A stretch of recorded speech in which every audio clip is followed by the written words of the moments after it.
Efe just wanted a good man. No lies, no fake life, no pain. So when she met him during the village festival, tall, respectful, with money and wisdom, she believed that prayers had been answered. But from the first day of their marriage, one thing stood out. He never removed his mask. Not even in the bedroom, not even to eat. And the day she forced him to take it off, her scream shook the entire village. Efe sat at the edge of Mama Ijoma's stall, peeling oranges and staring into nothing. At 29, she had seen it all: heartbreak, shame, and a kind of loneliness that mocked you, even in a crowd. People always said, na fine girl like you go marry first, but fine face no dey hold man. Efe had been used, dumped, and disgraced by 3 men. Each one worse than the last. The last one even sold her phone to buy fuel for another woman. So she started praying for love. Instead, she prayed for peace. God, if na man wey go stress me, abeg no send am. Let me just dey alone, she whispered each night on her bamboo mat. But something was changing in the air. The village was preparing for the festival of the new moon, a time when men came from far and wide to find wives, and women dressed like queens to be noticed. Drummers had already started rehearsing. Masquerades would soon fill the streets, and elders were speaking in riddles again. Old Mama Chigozie, the herbalist's wife, looked Efe in the eye that morning and said, "You wey dey cry silently, your time don reach, but shine your eye. Not everything wey fine get good spirit inside." Efe just smiled politely, unaware that her life was about to change forever. The moon was full that evening, hanging like a giant eye over Umuagu village. The air smelt of roasted corn, sweat, and something else: anticipation. Efe didn't plan to attend the festival of the new moon. She wanted no man, no dance, no drama, but her friend Uju dragged her out. "You go just rot for house? Abeg, wear something fine. If you no see husband, at least breeze go touch your skin small." So Efe dressed in a simple Akara gown and rubbed shea butter on her face. Nothing extra, no powder, no lipstick. She just wanted the night to pass. The village square was alive with music and color. Masquerades danced in circles, drummers beat rhythms that shook the chest, and women giggled behind beaded veils. Then she saw him.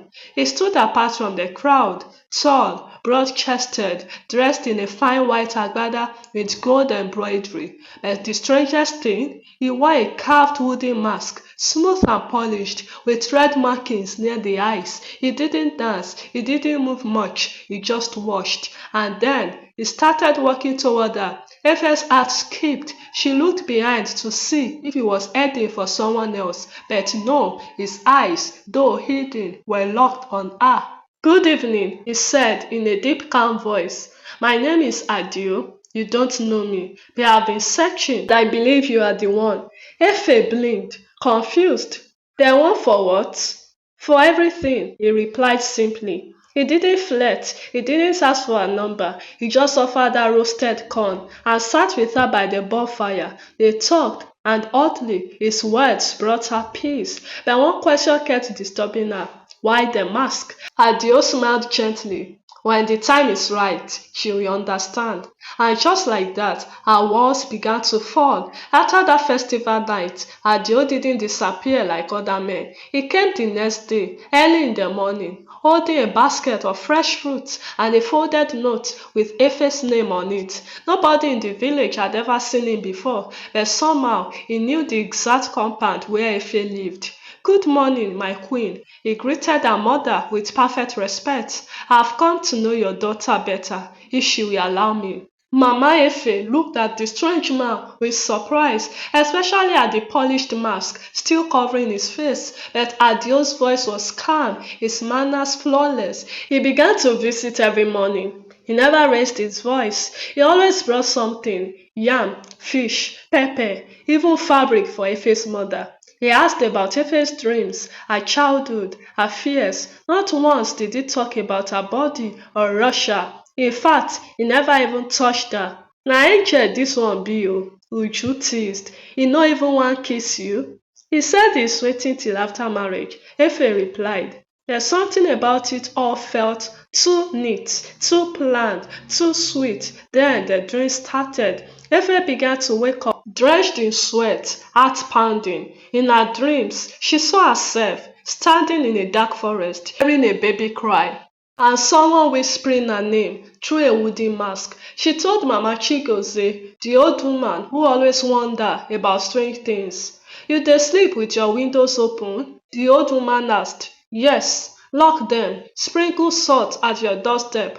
Dat man no be ordinary. Efe laughed it off. But that night, while brushing her hair, she heard Adio's voice outside her window, softly humming the exact lullaby from her dream. She froze. Adio, she whispered, stepping to the curtain. But when she opened it, there was no one there. And still, she told herself it was nothing. One morning, just 3 weeks after the festival, Adio arrived unusually early. The sun hadn't even fully risen. He wore the same white agbada, but this time he came with elders, 3 old men with grey beards and walking sticks, all in quiet, serious clothes. He bowed low before Efe's mother and said, I have come to ask for Efe's hand in marriage. I am ready to pay her bride price today. Efe, who was still tying a wrapper inside the house, overheard everything. Her heart began to race. Bride price? So soon? She whispered. Mama Efe was shocked. My daughter barely knows you, Adio. This kind thing no dey rush like indomie. Adio smiled behind the mask. Madam, your daughter has no sorrow. Let her now know joy. I will protect her. She will never cry again. I give you my word. The elders nodded slowly, as if under a spell. Then, before anyone could say anything else, one of Adio's men opened a brown leather bag stuffed with crisp naira notes. Mama Efe gasped. Uju, who had just arrived to borrow pepper, dropped the plate in her hand. Even the neighbors started peeping through the curtains. Na ritual money be this one? Someone whispered. Efe stepped outside. She looked Adio straight in the eyes, or where his eyes should be. I've not seen your face, Adio. You will, he replied gently, on our wedding night. That is the vow of my people. That line, the vow of my people, made her stomach twist. But Mama Efe, seeing the money, held her hand and whispered, my pikin, your suffering don't too much. Maybe this is your blessing. No man is perfect. Efe didn't respond immediately, but later that evening, she said yes, 3 days before the wedding. While Efe and Uju were returning from the market with gele fabric and palm oil, a scruffy-looking woman blocked their path near the old mission house. Her eyes were wild, her wrapper was stained. She looked like someone people would normally cross the road to avoid.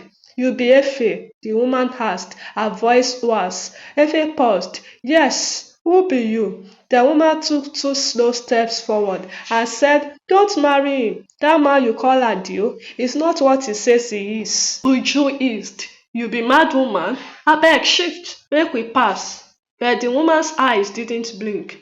You saw him at the festival, didn't you? Wearing the carved mask with red marks, same one his last wife saw before she disappeared. Efe's heart skipped. What did you just say? The woman looked around, then whispered. She vanished after their wedding night. They never found her body. Her name was Jumoke. She was my cousin, but nobody in this village knows him. Efe replied, her voice shaking. Exactly. He moves from town to town, always with that mask, always sweet-talking broken women.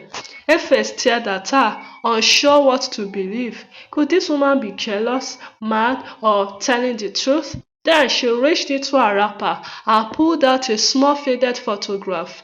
This was Jumoke. This was her before she vanished. Efe looked at the picture. Her blood went cold. Jumoke looked almost exactly like her. Same nose, same eyes, same facial shape. They could have been sisters. That night, Efe couldn't sleep. She paced, she prayed, she tried to tell herself it was just coincidence. Until around midnight, someone knocked on her window 3 times. When she opened it slightly, there was no one there. But hanging on a rusty nail, Just below the window was a fresh white mask. The night after the mask appeared beneath her window, Efe decided she had to confront Adio with or without proof. She called him early the next morning. Please, let's meet, just the two of us, at the back of the Anglican cemetery, where it is quiet. He agreed, no questions asked. When he arrived, he was calm and still wearing the mask.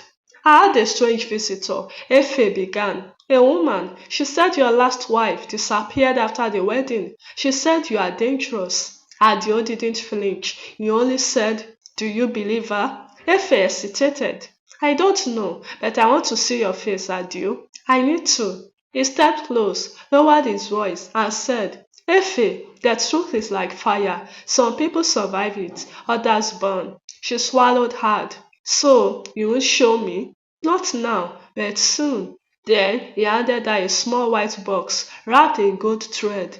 Open it after sunset, alone. That night, Efe waited for the moon to rise. When the house was quiet, she locked the door, sat on a mat, and untied the box. Inside was a small round mirror, ordinary. She picked it up, turned it toward her face, and gasped. In the mirror, she didn't see her face. She saw herself wearing Adio's mask. Startled, she dropped it, but the mirror didn't crack. She picked it up again. Her normal face had returned. She blinked fast, unsure if it was her eyes, her mind, or something deeper. The next morning, her mother walked in to check on her. Efe, you are not even preparing. Tomorrow is your wine carrying ceremony. Efe just sat on the floor, staring at the mirror. Mama, she said, voice quiet. What if I made the biggest mistake of my life tomorrow? Mama looked at her, concerned.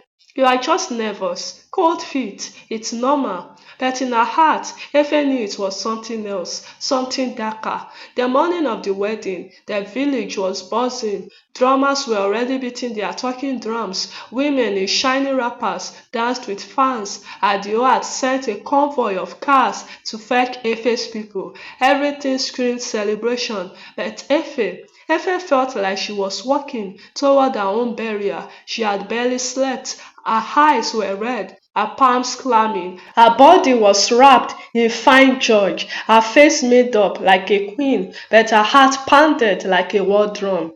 You look like royalty, Uju said, adjusting her gaily. Your life has finally changed.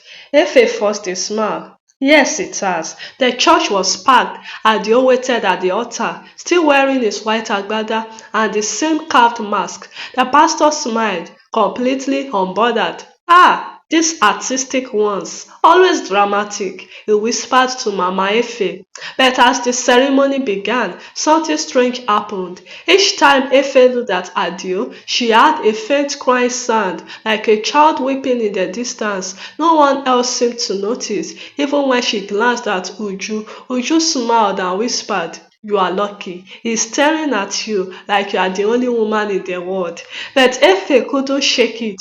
During the vow exchange, the pastor said, Adio, do you take Efe as your lawfully wedded wife? But before Adio could reply, the light flickered. A sudden gust of wind blew through the church. Even though the doors were closed, candles blew out. Some guests screamed. Then it passed. Adio looked at Efe and said with calm certainty, yes, forever and beyond. The guests clapped. The pastor laughed it off. Ah, village witches cannot stop this union. Oh, but Efe's body refused to stop trembling. After the ceremony, the guests danced, food flowed, gifts piled up. But when Efe stepped into the car that would take her to Adio's home, her new home, she took one final look at her mother. Mama, if I don't come back, forgive me. Her mother chuckled, not understanding. Go and enjoy your husband. You've suffered enough. The car drove off. Behind the tinted glass, Adio sat beside her in silence. Where are we going? She asked.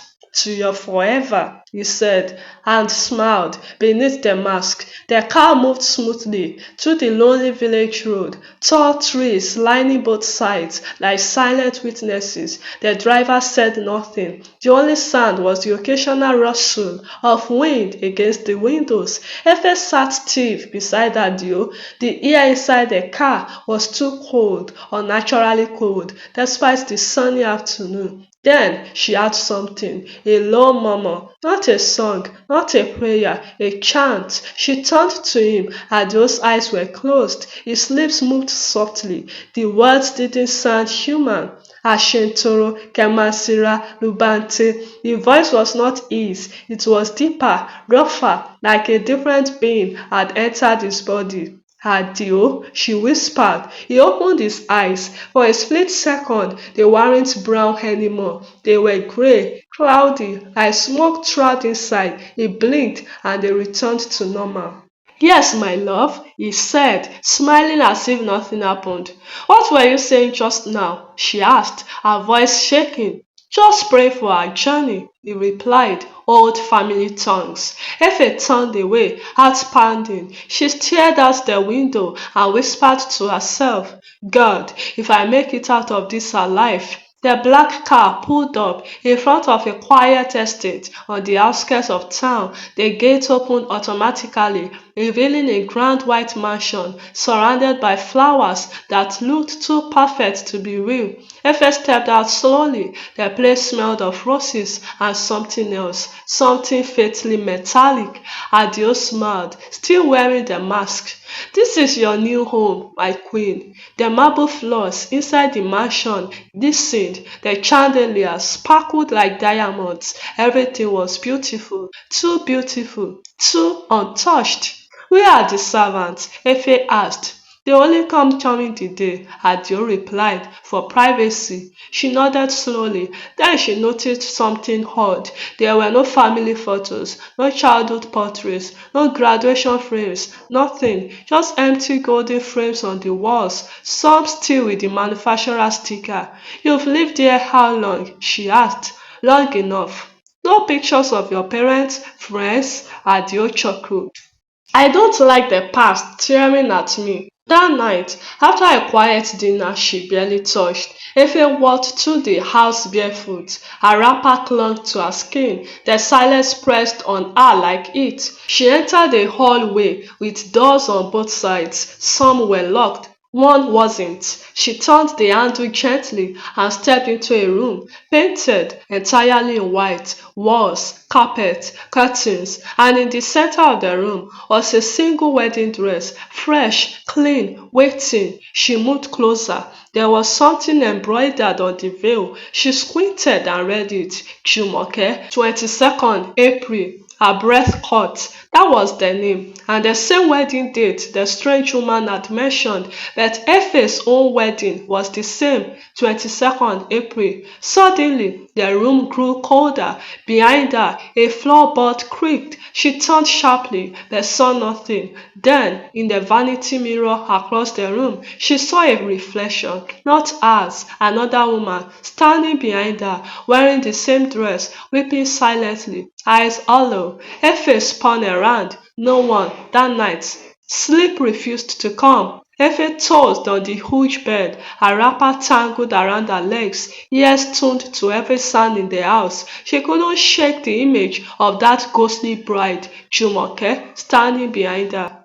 By midnight, the silence got heavier, not peaceful silence, the kind of silence that holds its breath. Suddenly, knock knock. Not at the door, not at the window, but inside the wall, right beside her bed. Three soft knocks, then a whisper, faint, female. Is someone there? Efe froze. She pressed her ear to the wall. Who is that? She whispered back. Silence. Then again. Help me, please, before he wets you twice, before you disappear too. Efe jumped away from the wall. Her heart was hammering like a generator. Who are you? She cried out. Where are you? The wall replied. Behind, inside, in it. Suddenly, footsteps echoed down the hallway, heavy, slow, coming closer. Efe ran to the bed, grabbed her wrapper, and pretended to be asleep. The door creaked open. Adio stood there, still masked. You are awake, he said softly. Is something troubling you, my wife? She swallowed. I just had a bad dream. He stepped closer, too close. His voice dropped to a whisper. Not all dreams are lies. Then he closed the door behind him, and the room went dark again. Morning came, but the birds didn't sing. The mansion was quiet as always, almost too quiet. Efe sat on the edge of the bed, still in her night wrapper, eyes staring at the same wall where she had heard the voice. She knew now something was living inside that house, something that wasn't Adio, and yet Adio acted like nothing was wrong. He walked in with breakfast, fried yam, eggs, and pap, whistling a tune that sounded oddly like a lullaby. He placed the tray gently. Eat, my queen. You will need strength tonight. Why? She asked quietly. He smiled behind the mask. Tonight is the ceiling, the full bond between you and me. Efe's voice was barely a whisper. Adio, why do you always wear this mask? He paused. Does it scare you? She didn't answer. He walked to the window, pulled the curtain slightly, and said, You are brave, Efe, braver than the others. What others? She asked sharply. The ones who ran, the ones who cried, the ones who begged me not to finish the ritual. He turned around slowly. But you stayed. Then he reached up and removed the mask. What Efe saw made her gasp in horror. Adio's face was no longer the soft, handsome one she remembered. It was now ashen, decaying, veins blackened under pale skin. His eyes were a dull silver, and worst of all, a second mouth had formed just under his chin, small, lipless, always whispering something. She staggered back, knocking the tray off the bed. What are you? She cried. Adio stepped forward. What your ancestors promised me.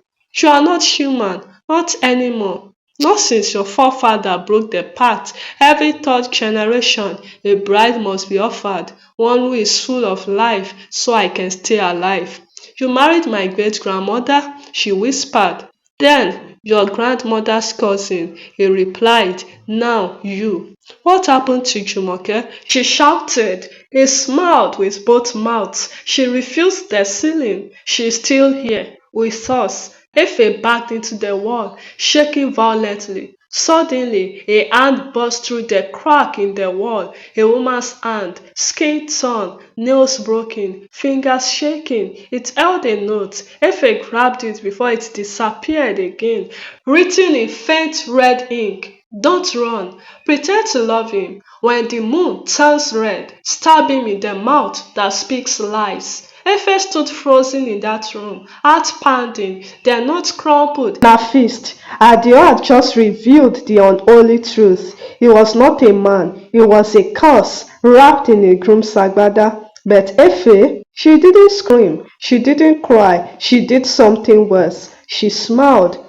I'm sorry, she said softly, stepping toward him. I was just shocked. Your face, it's different, but your heart still loves me, right? Adio tilted his head, suspicious. Then he reached for her hand. You accept me? Yes, she whispered. You are my husband, and I'm your wife. He smiled. Both mouths did. From that moment, Efe became the perfect bride. She cooked, she cleaned, she laughed at his jokes, even the ones whispered by the second mouth. She sat beside him during evening chants and pretended to repeat the demonic words, but in her heart she was counting days, waiting for the red moon. Every night she returned to the crack in the wall, and every night a ghost hand passed down one page from a blood-stained journal, Jumoke's diary. He hides the knife in the room where no mirror dares to stay. On the night of sealing, he drinks palm wine mixed with ground bones.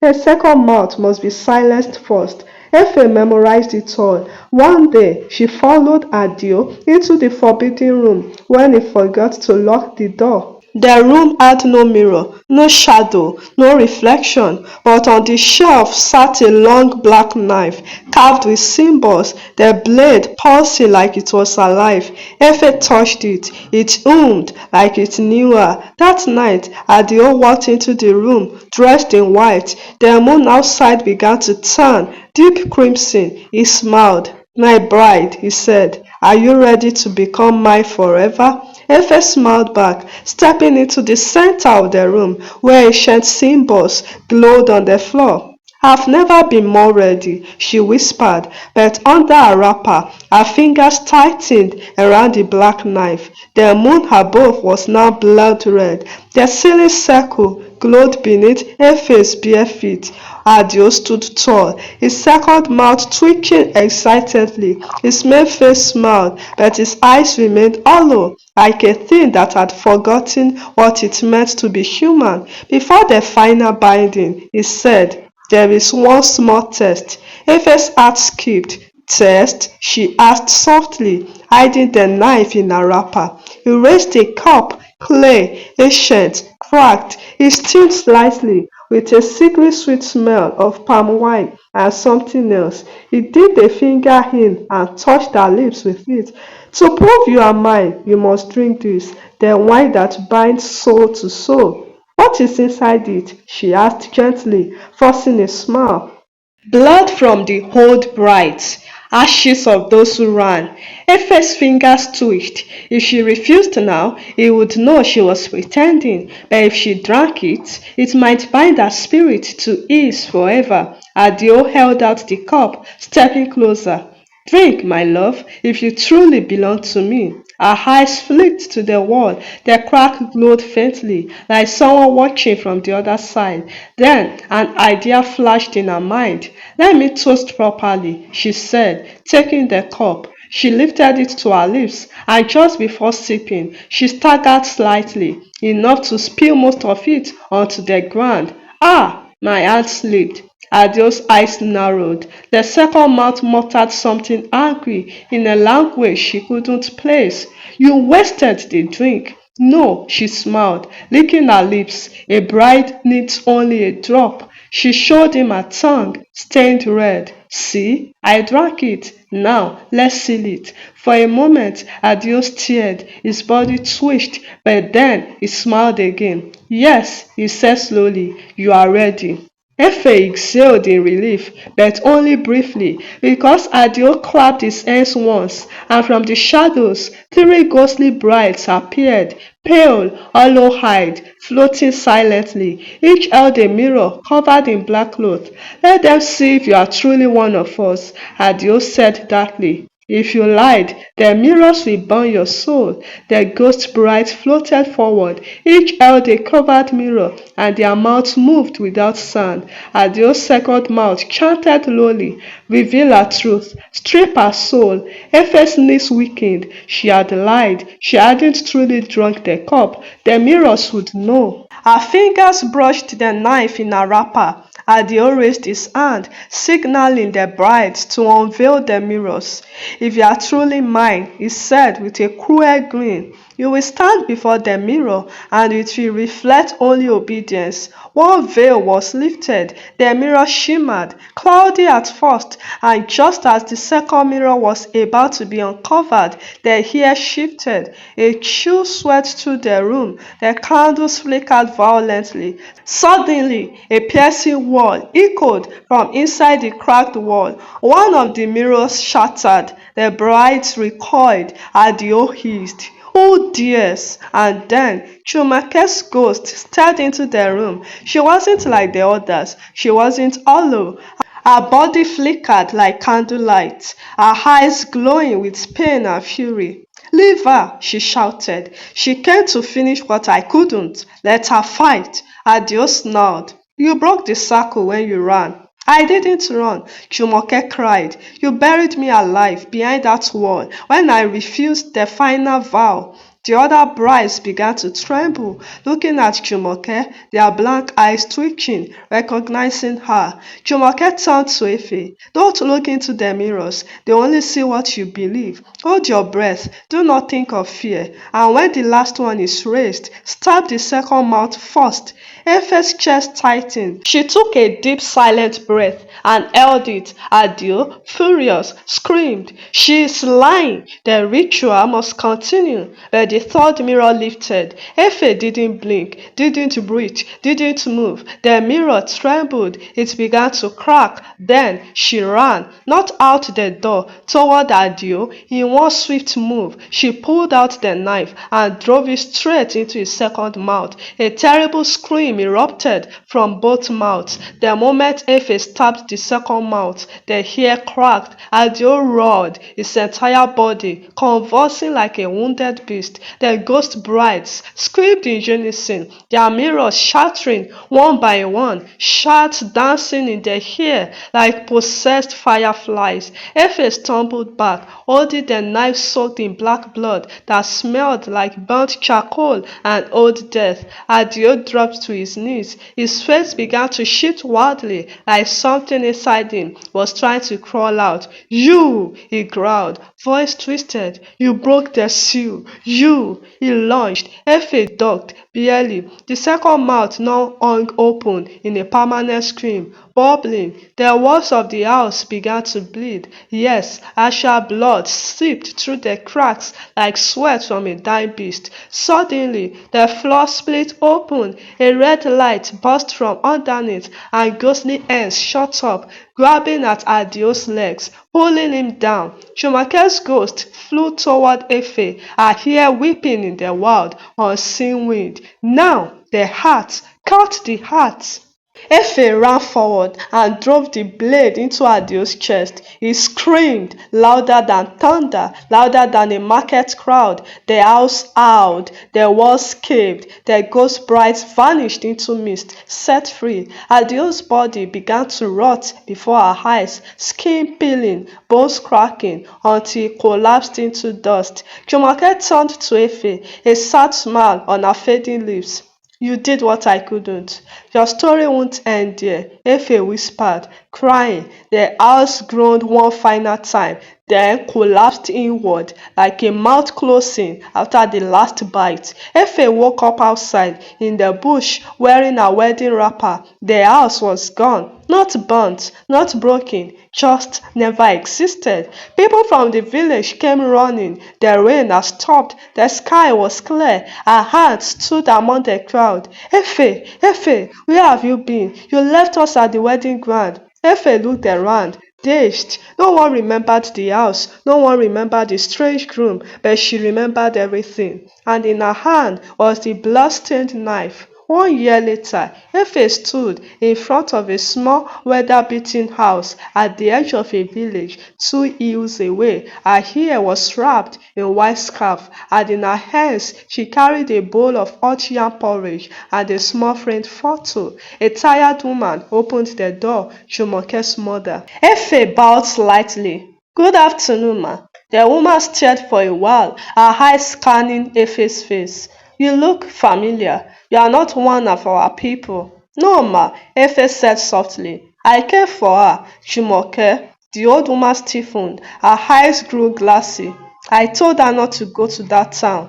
I told her something was wrong." But the man looked so kind. He said he was a banker. "My daughter wanted a better life." Efe knelt down, opened the framed photo. Inside was a picture of Jumoke, smiling, bright, innocent. She placed it on the doorstep. "She saved me," Efe whispered. "She saved many." Jumoke's mother knelt slowly beside her. They wept together. No wailing, no crowd, just two women who knew loss. As Efe stood to leave, the old woman asked, "Did she say anything before she left you?" Efe nodded. "Yes, ma. She said she didn't run, and she's no longer afraid." The woman smiled through her tears. Efe walked back to the dusty path, and as she reached the edge of the bush, a sudden wind blew across the trees. Leaves rustled, birds scattered, and just faintly, Efe heard a soft whisper,